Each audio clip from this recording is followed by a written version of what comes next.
So church, pastors, number one, we still have to preach and speak the value of the sanctity, the created design of all innocent human life as a central part of the training up of our people. So we are charged with being that prophetic voice of asserting the truth of the living God and saying, look, we love God, we love people, we love life. And because of that, we're compelled to say we will not look the other way. Welcome to the Christian Citizen, part of the ministry of U.S. Pastor Council. We take head on the mission of restoring godly citizenship as an effective ministry of the local Bible-believing pastor and church. Man calls it politics, but God calls it ministry, and our mission of, by, and for pastors is to bring a united biblical voice to the critical issues of our day. Scripture speaks to all issues impacting lives, and so should our pulpits. Join us for today's program. Again, I'm Dave Welch, and today's episode of the Christian Citizen podcast, we're going to address a current issue that's happening as we speak right now in Houston, Texas. We seem to be in no shortage of crises here, and we thank God for all that He is doing through His body, through His people here. But the enemy is at work as well. We always have to remember that the enemy is not a person. The enemy of our souls is prowling and seeking whom he may devour to steal, kill, and destroy. It's incumbent upon us to be diligent and aware, and our role as the prophetic voice of God's truth to step up and contend with the evil of the hour. And right now, that seems to be taking place at the University of Houston. A year ago, this issue rose as this statue in New York called the abortion statue. And many of you may have seen the news article about this when it came up. This statue was erected actually on the courthouse in New York, and the sculptor, by her own words, attributed this as a testimony to essentially a radical feminist empowerment movement. The specific nature of the design of this statue has been attributed to looking like Medusa. The lace collar on this statue specifically designed and intended to honor Ruth Bader Ginsburg as the champion of abortion. Ruth Bader Ginsburg, former Supreme Court Justice, what had been previous chief counsel for Planned Parenthood, and obviously a great champion for the slaughter of unborn children.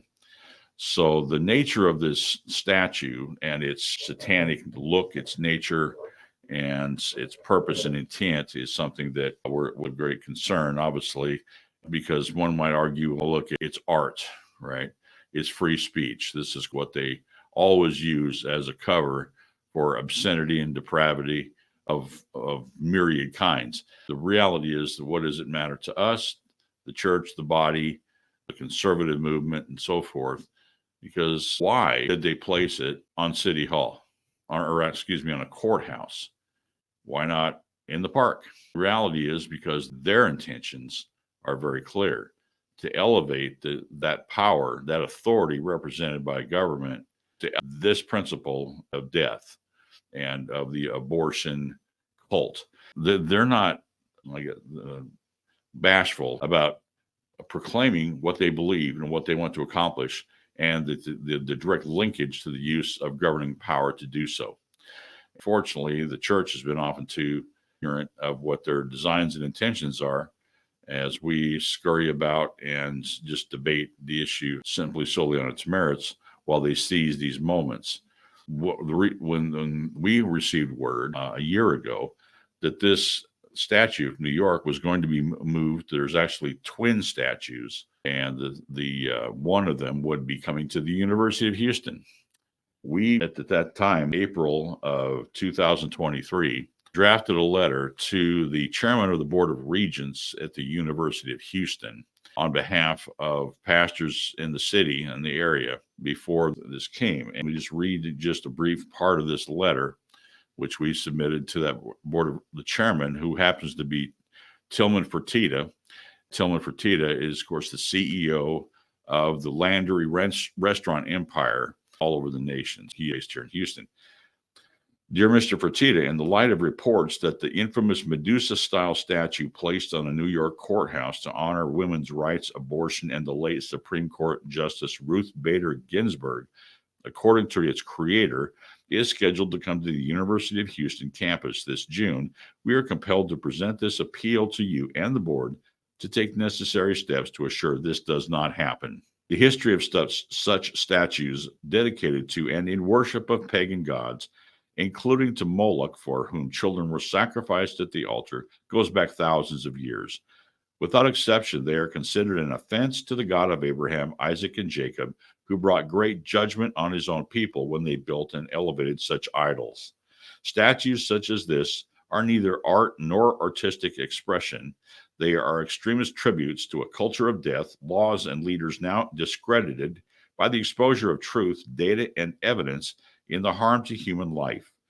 This tribute to the deaths of over 60 million unborn children since Roe v. Wade in 1993 and protest against its reversal in the Dobbs v. Jackson Women's Health Organization decision is first and foremost a rejection of the love and justice due all humans because we are all made in God's image. And we went on to assert, again, our opposition to the placing of this statue. I personally called the Chancellor President's Office of the University of Houston to make sure this was received, this was clear, and that the evidence of this coming was made clear to the public. And we were assured by the Chancellor's office at the time, Renu Couture, that this was not coming. And we sent a follow-up letter to the chairman of the Board of Regents, Tillman Fertitta, thanking them for confirming and assuring us that this was not coming. So last Friday, February 2024, we now have this in place. We were notified that it was, in fact, already set up at the University of Houston. I personally drove down to the University of Houston yesterday morning, that's Monday, February 19th, and took these pictures and a number of others that is on the University of Houston campus. This is the twin statue of the one in the New York courthouse. This one's called The Witness. And you'll notice the hoop on this one, which is designed to essentially represent the world, and this idol of which elevates the nudity of women for women empowerment, the nature of the sculpture itself, its snake-like appearance, and its tribute directly to abortion is an offense against every decent thing that we believe in this country and the value and the sanctity of human life. The fact that we would put a statue like this on a publicly funded institution, the University of Houston is a state university funded with tax dollars. This was a direct offense against those millions of Americans who have stood for the sanctity of innocent human life, against the slaughter of the unborn, and those of faith who worship the one true God, not pagan idols. This is not private property. So this is not a free speech matter. And we have now requested a meeting with the chancellor and a number of our key pastors of the city. And we will continue to bring this issue and keep the pressure on. This is something that we see happening on campuses all over America. Most people who are paying attention are well aware of the battles raging all across America, things including the thousands and thousands of students rising up and raging against Israel, standing what they say is pro-Palestinian. It's really pro-Islam extremist that it's having on campus. The DEI, diversity, equity, and inclusion agenda that's being fed into the campuses of so-called higher education across this country. So this overall battle is nothing new, but we wanted to bring this to light, particularly from the viewpoint of the pastors. And look, pastors, this is our business, because this is an act of a public institution funded by the taxpayers, authorized by state government in the state of Texas. This means we, the people, are taking part in this action of elevating an idol in a high place in Houston, glorifying death, glorifying false idols. And the question is, do we think we can do that without consequences? of offending our most holy God. We wanted to make it clear, and we will continue to make it clear on behalf of the Houston Area Pastor Council, Texas Pastor Council, and the pastors that we serve and represent around the city by the hundreds, and the people in our churches by the thousands and tens of thousands, are not going to be silent on this. We are charged with being that prophetic voice of asserting the truth of the living God and saying, look, we love God, we love people, we love life. And because of that, we're compelled to say we will not look the other way when the leaders of this institution, the University of Houston, which is a first-class institution by worldly standards, good sports teams, good academics. One of the founding board members of this ministry served for a period of time on the Board of Regents. We've had some good people there. Unfortunately, right now, they seem to have all gone away and gone silent. Those that are on the Board of Regents, those that are charged with governing this institution, as of this point, at least, we have had no response from any of them. And we're waiting to hear back from the chancellor's office this round, as they are not responding as they did the first time to our concerns. So that's not going to go away. But because our role here as a church does include occupy until he returns, that what's happening in the city around us, the streets around us, the community around us does matter. Take a look at the statue. Look at the lace surrounding the throat. That's a direct tribute to the attire that Ruth Bader Ginsburg wore in the Supreme Court buildings, to her, and specifically her fight for abortion. They call it reproductive rights. It's not reproductive rights. It's deproductive rights. It's destructive rights. It's life destruction that is their agenda. The whole concept of the lie and deception of Planned Parenthood is that it's Planned Parenthood. It's not. It's Planned Unparenthood. That's been their agenda from day one. Back in their origins, when it was called the American Eugenics Society, with its racist agenda to purify the races, eliminate the black race and other minorities, to purify and create a white super race. That's what their foundations are. They know it. It's public. There's no arguing that today. Planned Parenthood has admitted to the racist Ku Klux Klan related eugenics foundations of Margaret Sanger and its own organization, but that doesn't change what their agenda is. So this mindset and this agenda of culture of death driving this still, the battle is raging all around us. Just because Roe v. Wade was overturned, number one, the language in the court's decision on how it was overturned, frankly, is shallow and weak. And that's an argument for another day. The fact is, it was a battle returned to the states, so it's now being battled out in the states.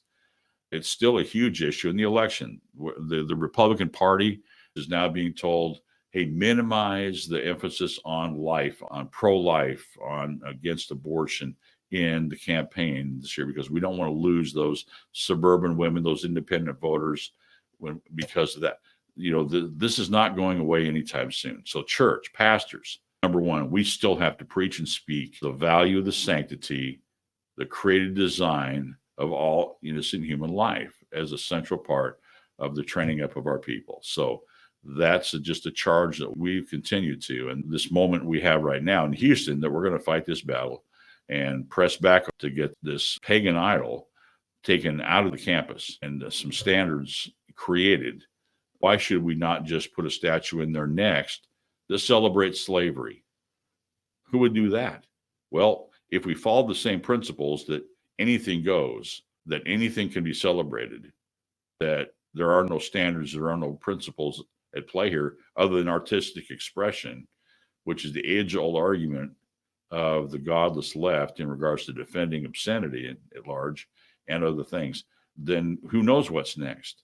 But if they did put a statue up celebrating and honoring the torture and the enslavement of millions of Americans because of their skin color, would we remain silent on that? Of course not. So the slaughter of an innocent unborn that occurred for decades because of a horrific Supreme Court decision that has now temporarily at least been overturned. And we have Texas, fortunately, has cut abortion back by 90%. in this state, that's not guaranteed to be permanent because they're not going away. So this is a moment for us. We have elections this year. The primary election, early voting just began in Texas. So pastors, get them out to vote and make sure we participate. So let's look at these things as a charge to just taking us back to our first principle as citizens. It's not politics, it's ministry. When they put statues and idols up, these things are not just artistic, they're not just differences of opinion.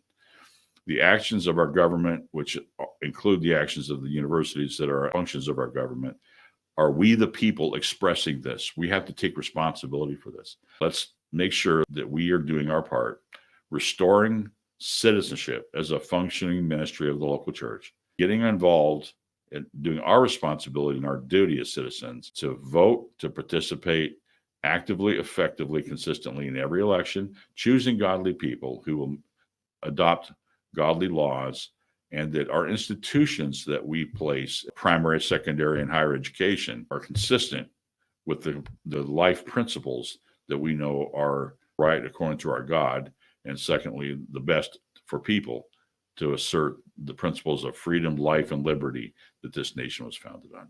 Thank you. God bless you. And you go to uspastorcouncil.org for more information. That's uspastorcouncil.org. Remember that it is not politics, it's ministry.